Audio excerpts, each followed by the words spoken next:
"Ma'am, please. Don't sit down out here. The heat will kill you." She didn't answer.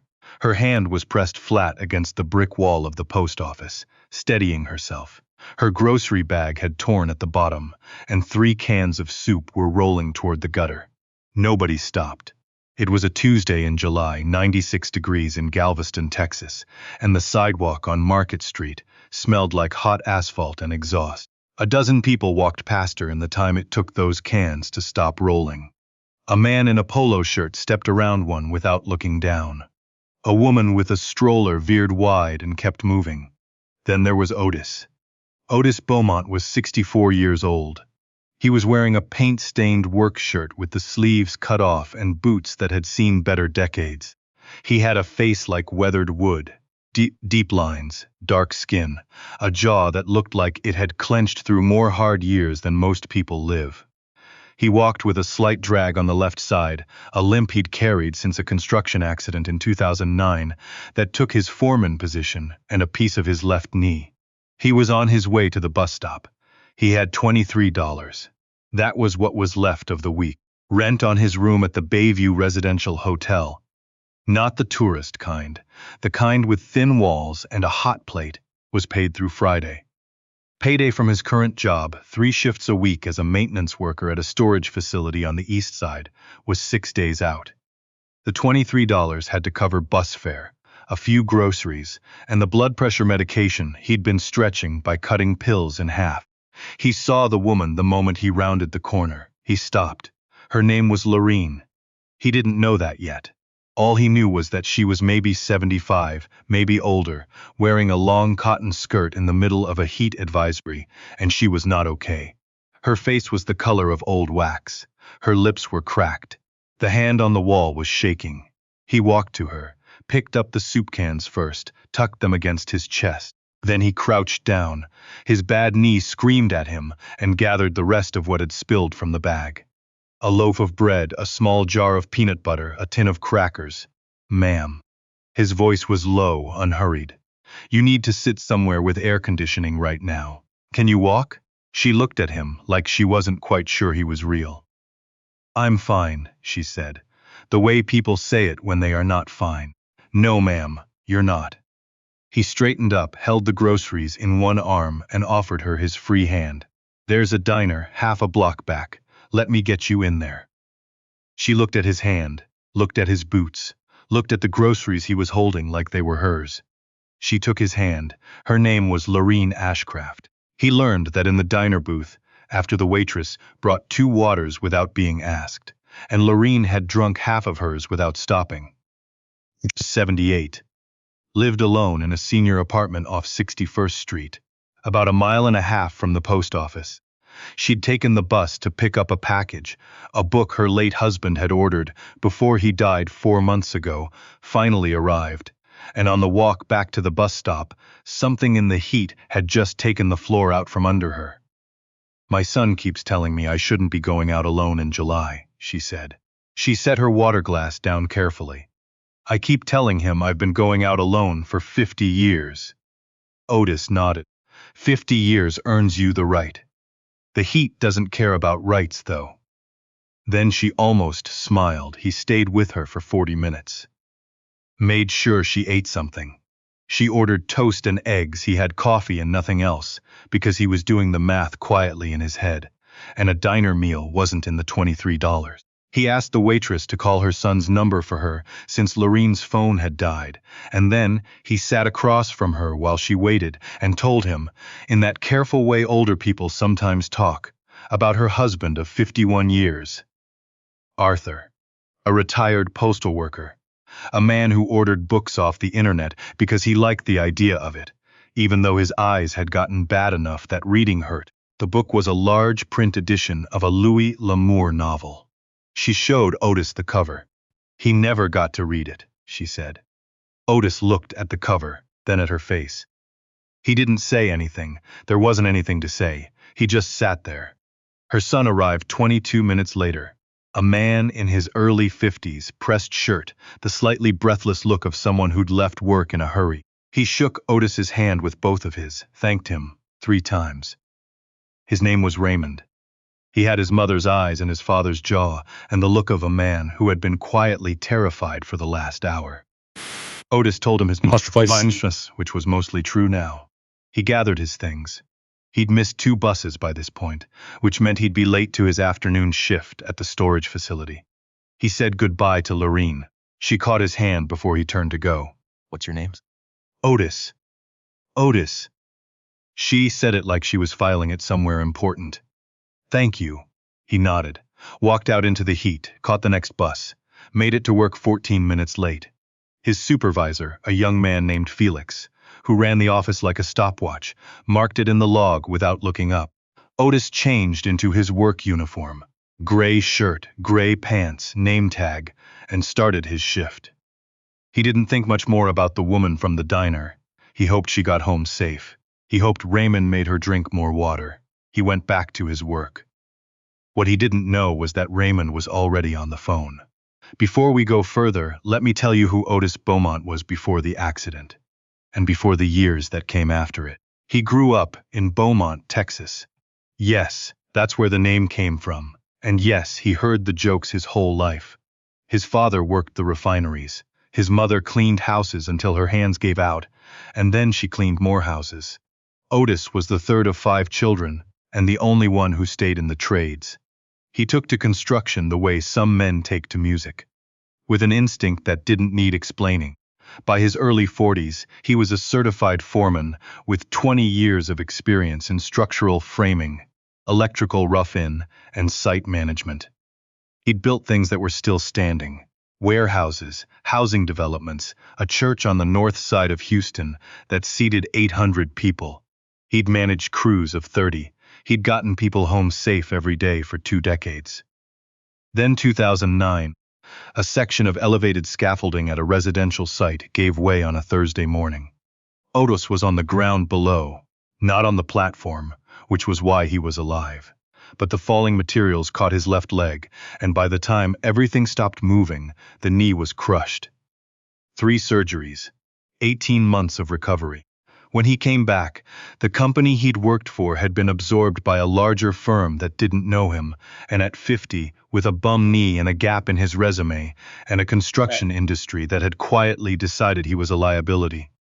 Foreman work dried up. He pieced it together after that. Day labor when he could get it.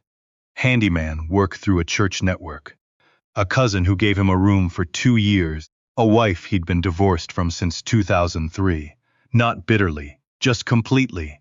And a daughter in Atlanta who called him on his birthday and twice more a year. The residential hotel in Galveston had been 4 years now. The maintenance job at the storage facility paid $14.50 an hour, 3 shifts a week.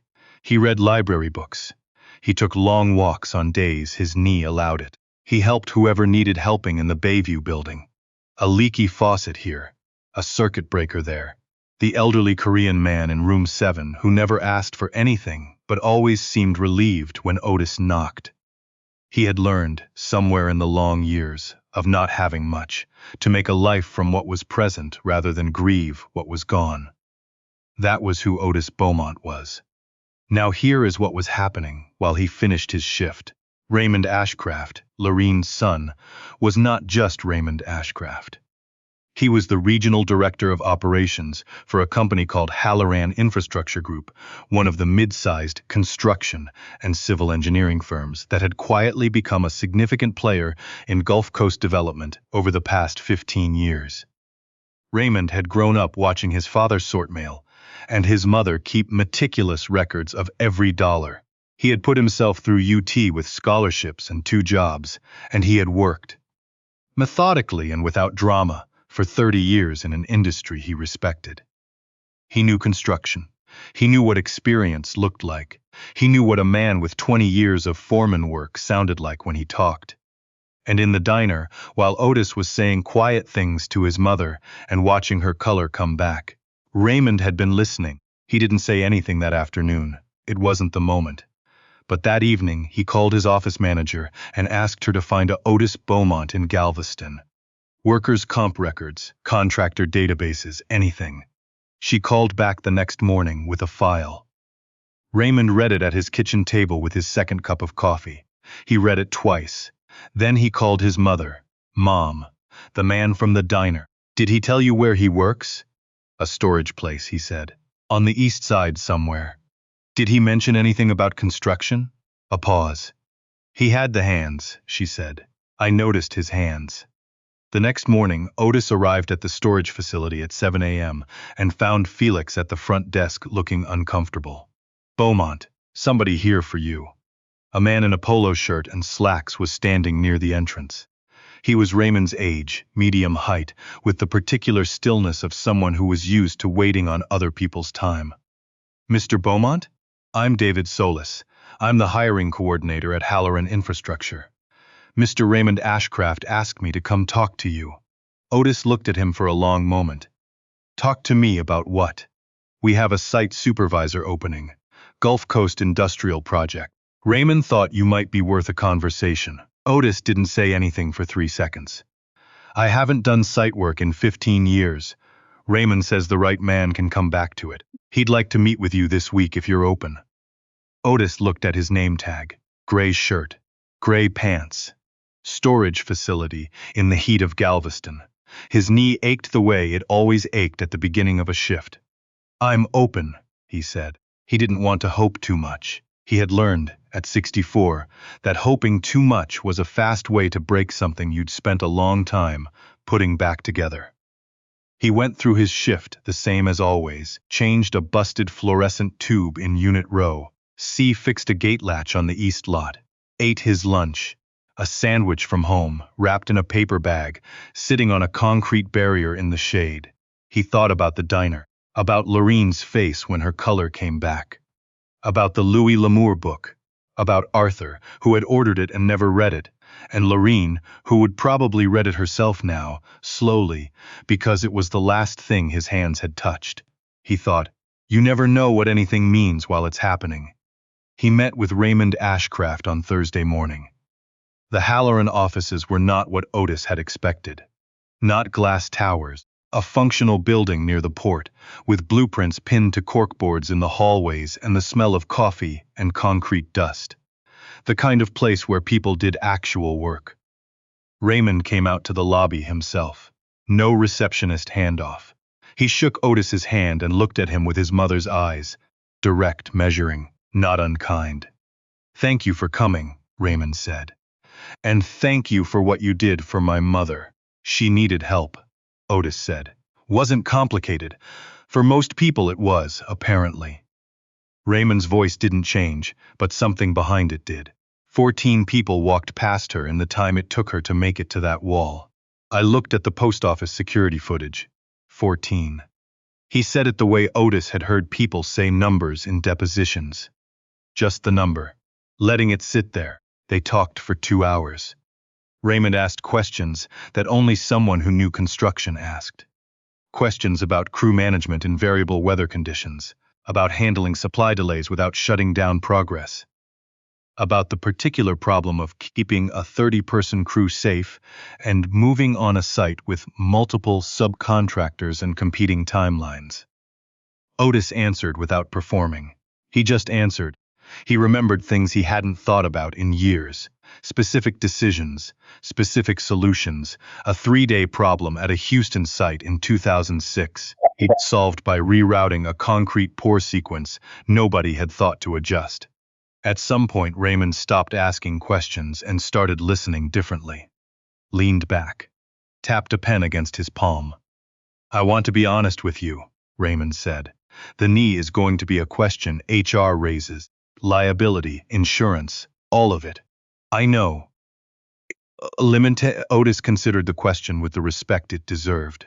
On a ladder, yes. On a site directing work, no. My legs and walk, the site. Raymond looked at him for a long moment. All right, he said. He walked Otis through the project, a large industrial logistics facility going up near Texas City. 14-month build. Complex foundation work because of the soil conditions near the water.